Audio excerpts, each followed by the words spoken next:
Bonjour à toutes et à tous et bienvenue pour cette nouvelle vidéo.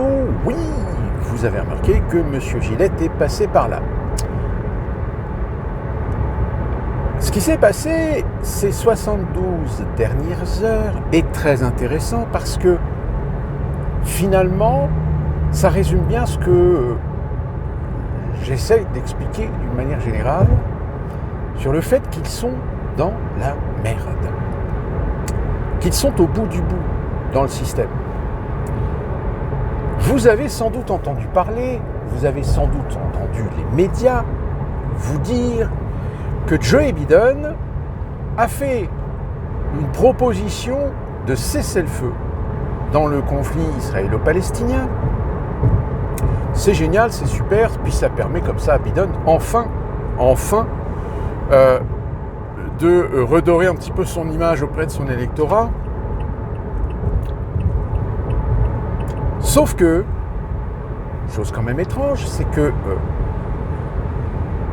je ne sais plus si c'est vendredi ou samedi, j'ai vu l'intervention de Biden, justement, où il faisait cette annonce. Alors la première annonce, où il expliquait qu'il entérinait et soutenait une proposition de cessez-le-feu avec un certain nombre de conditions proposées par l'État d'Israël. Or, ces dernières 24 heures, qu'est-ce que j'ai lu? Qu'est-ce que j'ai entendu? Joe Biden a proposé un cessez-le-feu à Israël et au groupe du Hamas. Là, dans ma tête, je me suis dit, attends. C'est pas Biden qui a proposé, c'est Biden qui a entériné, qui a soutenu un projet proposé par l'État d'Israël. Sauf que, dans ce projet, c'était un cessez-le-feu temporaire sur lequel, en effet, là, l'administration de la Maison-Blanche a ajouté et tout faire pour que ce cessez-le-feu soit permanent. Et parmi les conditions, il y avait quand même des trucs qui me paraissaient bizarres. C'est par exemple, une des conditions, c'était le retrait des forces armées de la bande de Gaza. Je dis, comment tu peux retirer les forces armées de la bande de Gaza si c'est au bout de 3 semaines? Une autre condition, la libération des otages. Oui, je pense que, en effet, ça va de soi. Mais, bizarrement, j'ai lu que de toute façon, Israël n'arrêtera pas sa guerre tant que le Hamas ne sera pas éradiqué et démantelé. Je sais pas, mais une proposition faite de la sorte, donc évidemment, certainement que Washington a essayé d'arrondir les angles pour que le Hamas réfléchisse, accepte potentiellement ce cessez-le-feu. Mais en réalité, ils ont un petit peu planqué sous le tapis des conditions qui insistent bien sur le fait que de toute façon, là on fait un cessez-le-feu, c'est pour essayer de récupérer les otages, mais de toute façon, notre ambition de liquider la bande de Gaza n'est absolument pas suspendue. Ça n'a pas loupé, hein. Aujourd'hui on a appris que de toute façon, certaines conditions apparemment dans les négociations, alors on te dit que ça fait depuis 3 mois qu'il y a des gens qui essaient de négocier. Il vous faut 3 mois pour arriver à une proposition de cessez-le-feu? 3 mois? Attendez, comment vous faites pour négocier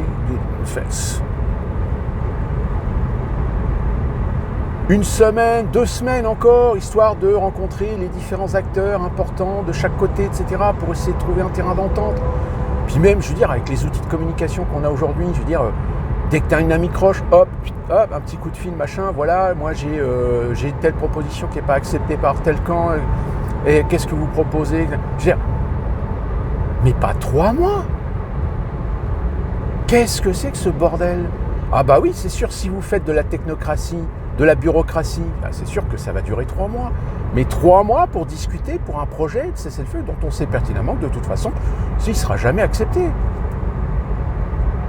Je veux dire, le Hamas ne va pas accepter un cessez-le-feu en se disant, bah, de toute façon, dans 3 semaines, rebolote. Puis de toute façon, l'État d'Israël, il veut notre éradication. Mais ça n'a pas de sens. Mais c'est un foutage de gueule. Mais en long, en large et en travers. Mais les médias, alors j'ai vu, BFM, CNews, etc. Oui, Biden propose un cessez-le-feu, un projet de cessez-le-feu. Non, c'est pas Biden qui fait un projet de cessez-le-feu, c'est Israël qui a présenté un projet à Washington pour ensuite le proposer dans le cadre d'une médiation avec le Hamas. Mais c'est pas Washington qui a fait une proposition de projet de cessez-le-feu. Là où vous avez assisté à un putain de détournement au profit de Biden pour se faire valoir, pour faire croire à tout le monde que c'est lui. Parce que lui, il a quand même tout intérêt en ce moment à redorer un peu son image parce que... Puis même de toute façon, je veux dire, si même dans le cadre où c'était bien Washington qui avait... Pourquoi ils le font maintenant et pas avant ? Pourquoi ils ont laissé le massacre se dérouler à ce point de vue? Ça n'a pas de sens. Donc moi, j'ai plutôt l'impression qu'en fait, ils ont balancé ça. C'est-à-dire que Israël s'est dit oui, alors Biden, il est quand même en difficulté, etc. Donc on va lui donner un os à ronger. Mais en réalité, ce projet de cessez-le-feu, dans les conditions dans lesquelles Israël les a proposés, ils savent pertinemment que de toute façon, ça ne sera pas accepté. Et ça ne sera pas acceptable. D'autant plus que, attention, prenons bien en considération le fait que le peuple palestinien, surtout la bande de Gaza, ils s'en sont quand même pris plein la poire. Je rappelle, plus de 30 000 victimes, dont presque 15 000 ou 17 000 gamins, femmes ou enfants, etc. Enfin, c'est une boucherie. N'ayons pas peur des mots, c'est une boucherie. Alors certains, quand ils disent génocide, ah ouais, mais non, c'est pas un génocide. Un génocide, c'est quand c'est une organisation ou un État qui a programmé l'extermination d'une population. Donc le fait que l'État d'Israël profite peut-être de la situation pour balancer missiles et bombes sur des territoires civils, alors oui, on est d'accord que le Hamas, comme en Ukraine, pareil, les Ukrainiens, ils se sont planqués dans des zones civiles. Donc les Russes, pour les dégommer, ils ont tiré dans le tas. Manque de bol, il y avait encore des civils dans le coin. Je veux dire, la guerre aujourd'hui, la guerre moderne, elle est ignoble. Elle est brutale, elle est violente. Elle n'a pas d'humanisme. Il n'y a que les Américains pour croire que, oui, alors on va faire un calcul savant algorithmique pour savoir si on frappe à tel endroit, quel est le taux de perte humaine civile qu'on peut s'autoriser.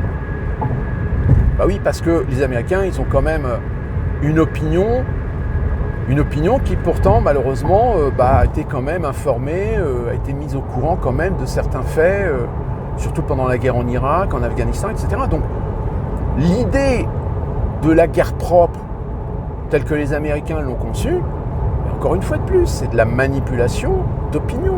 Le jour où il y a des trucs qui dérapent, on essaie de tout planquer sous le tapis. Sauf le jour où il y a un mec comme Julian Assange qui réussit à découvrir ou à tomber sur des documents et les publie. Le jour où vous avez quelqu'un comme Edward Snowden qui lui aussi annonce la couleur sur l'imperfectibilité, le manque. C'est-à-dire que finalement, les Américains qui veulent se faire passer pour des saints, etc. Mais non. Ils sont confrontés et ils seront toujours confrontés au même problème que toutes les armées du monde sont confrontées, c'est-à-dire des soldats qu'on envoie au front qui ne sont absolument psychologiquement pas préparés à l'horreur de la guerre et dont certains d'entre eux commencent à péter les plombs. Et quand ils pètent les plombs, bah alors soit ils pètent les plombs, ils finissent par se suicider parce que pour eux cette boucherie est insupportable. Et puis il y en a d'autres, qui se laissent aller aux extrêmes.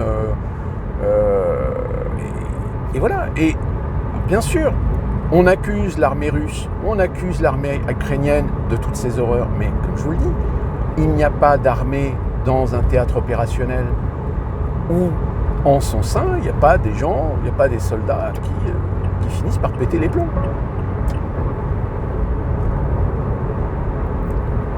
C'est une évidence, mais évidemment qu'on va plutôt mettre en avant l'intérêt de présenter les barbares de l'armée russe plutôt que ceux d'Ukraine.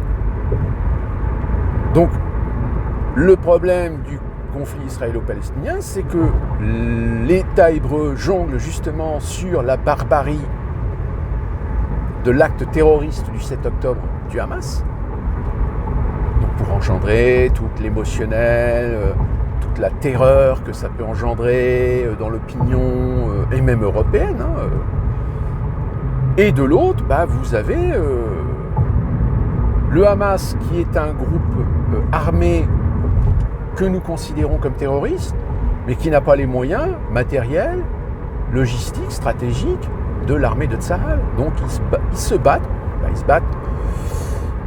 comme de la guérilla urbaine. Et qui dit guérilla urbaine, dit guérilla avec des civils. Je veux dire, les Allemands, pourtant dans notre histoire française de la Seconde Guerre mondiale, nous avons un exemple avec Cherbourg. Souvenez-vous, Cherbourg, que les Allemands ont voulu résister contre l'invasion alliée et qui ont interdit les civils de quitter la ville, justement pour s'en servir comme bouclier. Donc ça date pas d'hier. On peut critiquer les boucheries des guerres napoléoniennes par exemple, mais sauf que les guerres napoléoniennes, elles se produisaient dans des terrains ou dans des endroits hors civils. Bon, après qu'il y ait eu des invasions, des massacres de population dans des villes, dans des villages, etc., encore une fois, ça rejoint ce que je vous disais. C'est que dans les armées, vous avez toujours des chiens galeux, des gens qui pètent les plombs et qui, voilà. Je veux dire, il y a un humanisme de pacotille, il y a un humanisme de papier, et puis il y a la réalité. La réalité, c'est quand vous vous entendez super bien avec votre meilleur ami, que votre meilleur ami se fait trucider, décapiter, etc., vous n'avez pas envie de serrer la main à des gens qui étaient liés à celui qui a commis le crime. Dire le pardon, c'est quelque chose. Attention, vous avez intérêt à avoir un niveau de culture, un niveau de connaissance, un niveau d'intelligence super élevé pour apprendre le pardon. Et là encore, le pardon, est-ce qu'il n'est pas aussi instrumentalisé pour essayer de calmer le jeu ? Je veux dire, tous les gamins qui se sont fait tuer par des gens issus de l'immigration, évidemment que ces gens-là, tout de suite, la première chose qu'on va faire, c'est les briefer. Les briefer pour leur dire surtout, attention, il y a bien un discours pacificateur, ne faites pas des amalgames, et surtout, demandez à ce qu'il n'y ait pas de récupération médiatique et surtout de l'extrême droite. Attention, si vous prenez la liberté de ne pas faire ce qu'on vous dit, on a les moyens de vous faire chier, on a les moyens de vous emmerder. Donc, jouez pas au con, soyez gentils, faites ce qu'on vous dit. Donc, pour revenir à ce truc formidable d'une transformation, d'une manipulation médiatique pour essayer de faire redorer l'image de Joe Biden comme celui qui apporte sur la table un projet de cessez-le-feu, alors qu'en réalité, c'est pas lui qui l'apporte. c'est l'État d'Israël qui a fait une proposition. Mais que dans les conditions, on voit bien que les conditions, c'est pas le Hamas qui a fait des propositions. Et que c'est pas Washington qui, dans les clauses du projet, ont inclus ces clauses-là dans le projet de cessez-le-feu. Non, mais arrêtez de nous prendre pour des cons. Mais voilà, c'est bien la preuve. C'est bien la preuve que médiatiquement aujourd'hui, il y a une considération de prendre la majorité de l'audience pour des abrutis, pour des cons. Vous êtes des gueux. Là, vous avez un poids dans le cerveau. Et vous devez absolument prendre en considération, comme argent comptant, tout ce que les médias vous disent. Les médias mainstream, les médias adoubés. Et vous ne devez pas contester, vous ne devez pas chercher, vous ne devez pas réfléchir.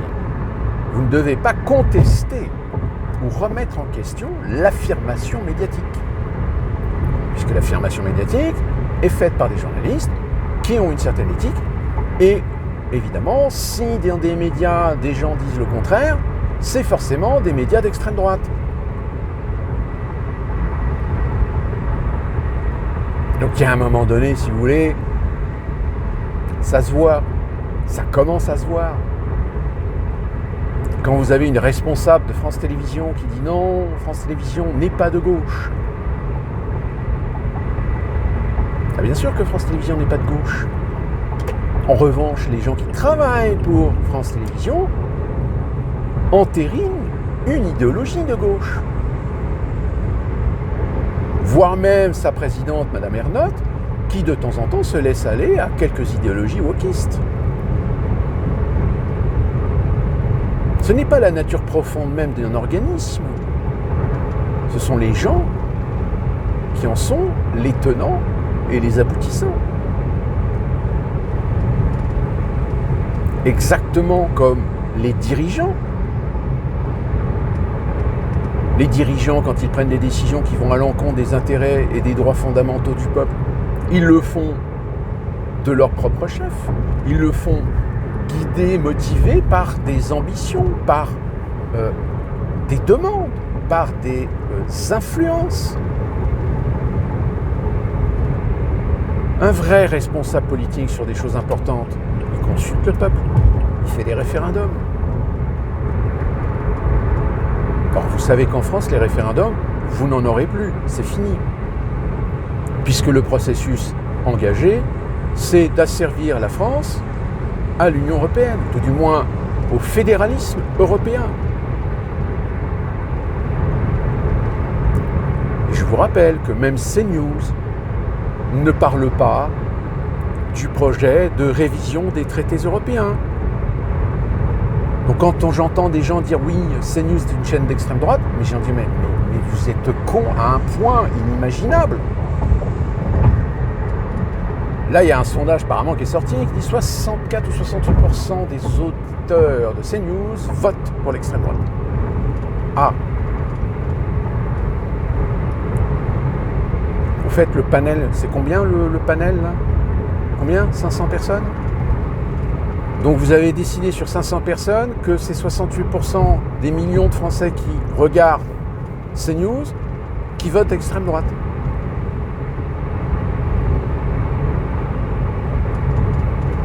Ah oui, non mais on est d'accord, hein, les sondages aujourd'hui, faites très attention. Hein. Vous savez comment ça fonctionne. Hein. Surtout quand vous savez que la plupart des instituts de sondage officiels et utilisés par les médias sont détenus par des groupes financiers. Donc ces groupes financiers, en général, ils font tourner le business. Et faire tourner le business de ces agences de sondage, c'est quand le client il demande un sondage, vu le prix qu'il paye, la moindre des choses, c'est de faire en sorte que le sondage aille dans le sens de ce que lui, il veut voir dans le sondage. Quand on vous annonce 34% pour Jordan Bardella aux européennes, oui, peut-être. Sauf que le jour où il va y avoir l'élection dimanche prochain, Si le résultat est plus de 40%, ben on a envie de dire, mais alors vos sondages là, pipeau. Ou s'il fait moins de 30%, ben encore une fois, on va dire, mais pipeau. Suivant l'Institut de sondage, on fait monter Jordan Bardella pour sensibiliser l'électorat, toucher son émotionnel, pour le pousser peut-être à voter pour la Macronie, pour les socialistes, pour les LFI. Ça sert aussi à ça, les sondages. Les sondages, à partir de septembre, vont mettre le Rassemblement national en tête partout. Pour faire peur. Pour dire non, la haine ne doit pas passer. Et là, vous en avez pour 2 ans, 2 ans de discours, 2 ans de petites guerres, de petits mots, de petites phrases, de petites attaques, jusqu'à l'élection 2027. Mais tous les autres sujets socio-économiques, même géopolitiques, balayés. Je veux dire, quand vous voyez les débats, vous avez une coalition contre le Rassemblement national, contre l'extrême droite, donc ça balance de la merde. Mais les autres sujets, on en parle ? Oui, l'Union européenne, blablabla. Ouais, économiquement, l'Union européenne, c'est pas ça. Hein. L'euro, il se maintient parce que les autres monnaies, les autres devises sont tout aussi dans le trou. Mais on est d'accord que si demain, aux États-Unis, le dollar s'effondre, il ne se passera pas une microseconde avant qu'une opération d'attaque contre l'euro fera en sorte que l'euro s'effondre. Et permettre au dollar de se sauver de la situation. Pourquoi ? Alors, pour ceux qui viennent d'arriver sur cette chaîne, je vais vous expliquer. Si vous quittez l'euro, vous reprenez une monnaie nationale, d'évaluer par rapport à l'euro, par rapport à la dette que vous avez. Ce qui veut dire que ça ne va pas être l'effondrement économique, c'est juste qu'il va falloir attendre un petit peu, 6 mois, 1 an, voire 2 ans, pour un réajustement. Un réajustement par des décisions politiques. Mais vous allez continuer à commercer à l'international. Sauf que vous n'allez pas commercer avec votre monnaie nationale, vous allez commercer avec une des monnaies du panier international. Et en France, vous croyez que la France, elle va travailler avec quoi ? Avec le yuan ? Avec la livre sterling ? Avec le yen japonais ? Non. Elle va travailler avec le dollar américain.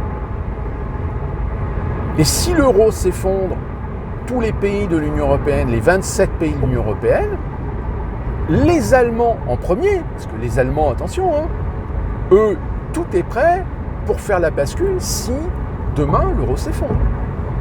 C'est-à-dire qu'ils quittent l'euro, ils reprennent le Deutsche Mark, ils frappent monnaie, et basta. Et les Allemands, eux aussi, vont négocier leur commerce extérieur en dollars. Donc, à partir du moment où 27 pays, et non des moindres, qui sont quand même des puissances économiques, reprennent le dollar comme monnaie d'échange en commerce international, bah évidemment que le dollar va remonter. Donc c'est pour ça que je dis souvent, attention, les Américains, peut-être qu'ils ont eu des ambitions de construire l'Union européenne pour essayer de chapeauter un petit peu l'ensemble des pays de l'Union européenne sous leurs ordres. Mais vu que ça merde, vu que les conflits d'intérêts sont de plus en plus majeurs, tant linguistiques, tant culturels, tant les différences économiques, industrielles sont différentes. Donc ça ne peut pas marcher. Ça peut marcher en effet si vous avez une entité au pouvoir supranational. C'est-à-dire que les souverainetés nationales des 27 pays membres disparaissent au profit d'une entité législative et exécutive européenne. Et c'est exactement ce que la révision des traités prévoit. D'autant plus, sachez-le, que en catimini, l'Union européenne et le Parlement ont voté la suppression de la capacité du système européen du principe de l'unanimité. Vous savez, je vous en avais parlé, le principe de l'unanimité. C'est-à-dire que pour des décisions importantes à l'échelle européenne, il faut l'unanimité de tous les pays membres. Eh bien, figurez-vous que là, ça vient d'être réformé et que désormais, ça sera la majorité. C'est-à-dire sur les 27 pays, s'il y en a 15 ou 14 qui votent oui à un projet qui va à l'encontre des intérêts de certains autres pays de l'Union européenne, eh bien, ça sera voté. Là, il n'y aura plus d'unanimité. C'est-à-dire que là, il peut y avoir une hégémonie d'un certain nombre de pays de l'Union européenne vis-à-vis d'autres pays. Et évidemment, on est d'accord, France, Allemagne, Italie, Espagne, Pays-Bas, Belgique, Allemagne, j'ai dit oui, réussiront à faire rentrer dans leur giron un certain nombre de pays pour avoir systématiquement toujours la majorité contre d'autres pays, comme par exemple la Bulgarie, la Hongrie, voire même la Pologne. Donc vous voyez, démocratie dans la bouche de certaines personnes, déjà, ils vous mentent. Déjà, ils vous prennent pour des cons. Parce que la démocratie, elle est en train de disparaître. La démocratie entre les mains du peuple, par le peuple, pour le peuple, est en train de disparaître. C'est une élite qui est en train de vous remplacer. Tout simplement. Et déjà, regardez aux États-Unis. Aux États-Unis, ils ont réussi à faire voter ou à faire élire un président qui n'a absolument pas le charisme, qui n'a absolument aucun contrôle, aucun pouvoir sur son administration. Et pendant ce temps-là, vous avez un État profond qui, lui, a les mains libres. Et pas sûr que même si Donald Trump est réélu au mois de novembre, il n'est pas certain, il n'est pas sûr que lui réussisse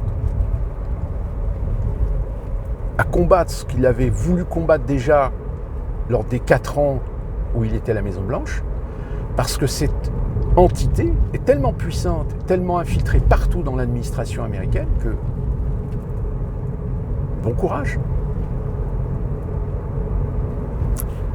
Donc voilà ce que je pouvais vous dire aujourd'hui sur quelque chose qui m'a paru tellement flagrant, alors qui n'est pas flagrant pour beaucoup de gens parce que les gens n'ont pas eu la première intervention de Biden, où là il disait bien que nous avons reçu, il n'a pas dit comme ça, mais la proposition de cessez-le-feu est une proposition faite par Israël, qu'ils ont entériné, que Washington accepte et valide dans un processus pour accéder à un cessez-le-feu.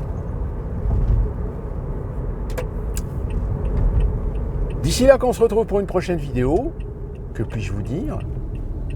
De bien vous porter. Et soyez vigilants, soyez attentifs et ne tombez pas dans les pièges médiatiques, surtout lorsque la chanson vient de médias mainstream qui, de temps en temps, et de plus en plus d'ailleurs, ont une fâcheuse tendance à remodeler l'information à leur sauce. À très bientôt.